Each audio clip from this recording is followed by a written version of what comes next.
Depuis la Deuxième Guerre mondiale, la défense américaine, sous couvert de ses services de protection civile, conçoit des plans militaires dont certains prévoiraient un système de camps de détention en mesure d'accueillir des milliers de personnes en cas de crise majeure. Un documentaire qui avait été réalisé il y a de cela quelques années rapportait l'existence de plus de 600 camps d'internement civils disséminés aux quatre coins des États-Unis. Des camps entourés de miradors, des camps desservis par des voies ferrées, par la route et parfois même par un aéroport. Des camps pour l'instant qui paraissent vides, hein, mais gardés 24 heures sur 24 par du personnel militaire. Des camps qui abriteraient d'étranges wagons, mais bon. De nombreuses photographies et films circuleraient sur l'Internet. Des témoins décriraient ce que les activistes tendraient à considérer comme de véritables sites de camps de concentration. Certains n'hésitant pas d'ailleurs à les comparer aux tristement célèbres camps nazis, hein. Mais bon, c'est un peu assez osé de les comparer aux camps nazis, parce que pour l'instant, ces camps paraissent vides, hein. Comme vous voyez dans la vidéo, c'est ce genre de camp d'internement qui se construit de plus en plus aux États-Unis. Dans quelle éventualité? Parce qu'en regardant beaucoup de séries américaines, on nous fait comprendre que probablement dans le futur, une guerre civile va se déclencher dans ce pays. Vu la crise économique et la faillite de plusieurs villes américaines, vu la décomposition de l'état social des États-Unis à cause surtout de cette crise des subprimes, j'en serais pas étonné que dans le futur il y ait des troupes qui conduiraient à probablement un début de déclenchement de guerre civile. Mais bon, ce déclenchement de guerre civile serait probablement teinté de religiosité aussi. Ça, seul le futur nous le dira. Les camps de concentration n'ont jamais cessé d'exister, hein. L'idée fut d'abord naturellement importée outre-Atlantique, hein. En effet, après la Deuxième Guerre mondiale, le Congrès américain ratifia un système de camps de détention qui faisait partie du Internal Security Act de 1950. Une loi prévoyait pour lutter contre l'infiltration des communistes aux États-Unis. Ce système sera repris par la FEMA lors de sa création en 1979 et ensuite par le département de sécurité intérieure en 2003. Les premières unités furent établies dans le cadre du plan d'urgence sécurité portfolio qui met en œuvre permettait au président Truman de suspendre la Constitution et au FBI d'arrêter jusqu'à 20 000 personnes destinées à être placées en détention, sans passer par la case procès bien entendu. Le FBI est également en charge d'établir les camps et de dresser des listes de surveillance reprenant les noms des individus considérés dangereux pour la sécurité intérieure du pays. Depuis, les plans auraient mûri et les listes auraient été mises à jour. Il faudra attendre l'année 1987 pour que l'existence de nouveaux camps soit portée à la connaissance du public.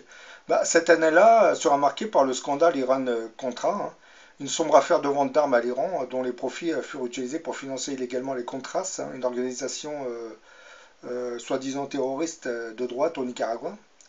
Une commission d'enquête fut établie, hein. Sur le banc des accusés se trouvait le colonel Oliver Nurse, un personnage clé dans l'affaire qui nous intéresse dans cette vidéo, puisqu'il était l'architecte d'un plan militaire de défense civile, le plan Rex 84 commandé par nul autre que le directeur de la FEMA, Louis Frida. La FEMA, c'est un organisme qui est chargé de s'occuper des catastrophes dites naturelles, du moins le suivi des populations civiles et tout ça. RES 84 était une initiative conjointe de la FEMA, hein, et du département de la Défense qui mettait en scène une agitation civile conduisant à une situation d'urgence nationale. En 1984, durant des exercices de simulation, les militaires furent habilités à déclarer la loi Marshall et à mettre en place un gouvernement accrédité pour ordonner des mouvements de population, tant au niveau régional que national. Cette mise en situation prévoyait l'internement de plus de 400 000 personnes et leur déportation dans des camps d'internement. À l'époque, les artisans de Rex 84 invoquaient le danger d'une traversée massive de réfugiés en provenance d'Amérique centrale ou du Mexique, hein. Cependant, cette version dissimule un plan plus obscur, hein, visant la détention de dissidents politiques états-uniens, et dont la particularité était de fonctionner grâce à une série de lois d'exception.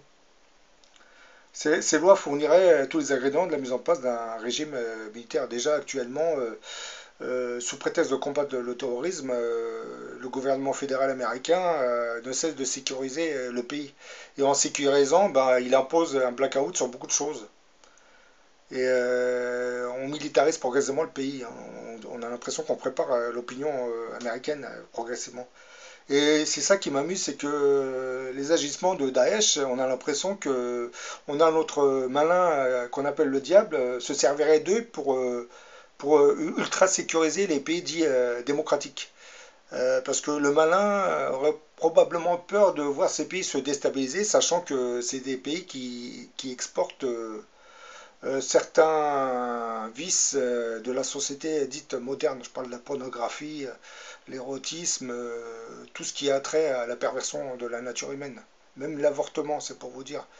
Donc le diable voudrait bien garder ses bases intactes. Donc il stimule Daesh pour, d'un autre côté, pousser les gouvernements occidentaux à s'ultra-sécuriser afin de répondre à toute attaque éventuelle de mouvements révolutionnaires dans ces pays.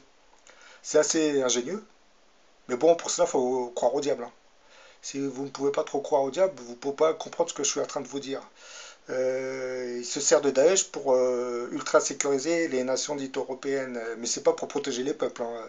Faut qu'ils se mettent ça dans l'esprit. Les peuples, c'est pour protéger les oligarchies régnantes et la société de débauche qui règne, qui les accompagne en gros.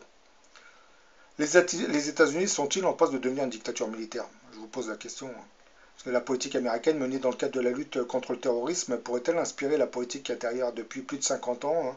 Le gouvernement s'attelle à supprimer de plus en plus de libertés individuelles sur son propre sol en promulguant régulièrement des lois d'exception.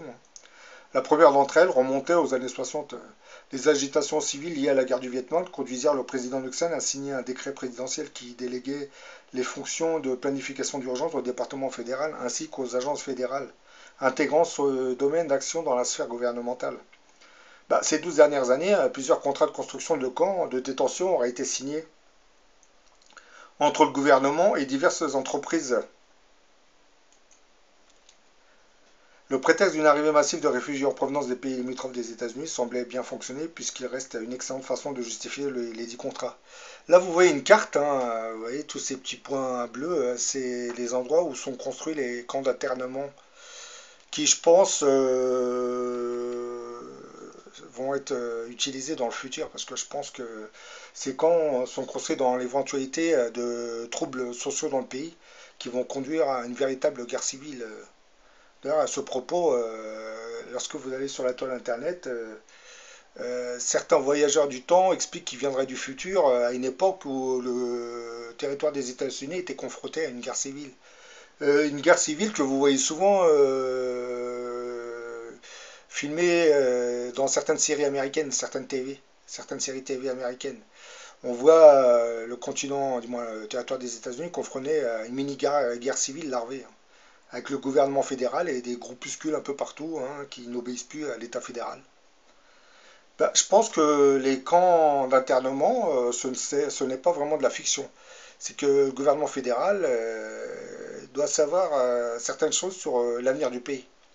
Et comme j'ai expliqué dans certaines de mes vidéos, certains programmes, black programmes américains, hein, dits programmes secrets, auraient percé le mystère à des voyages dans le temps. Donc je pense qu'ils auraient visité certains aspects de notre futur et ils ont peut-être entrevu certains troubles aux États-Unis.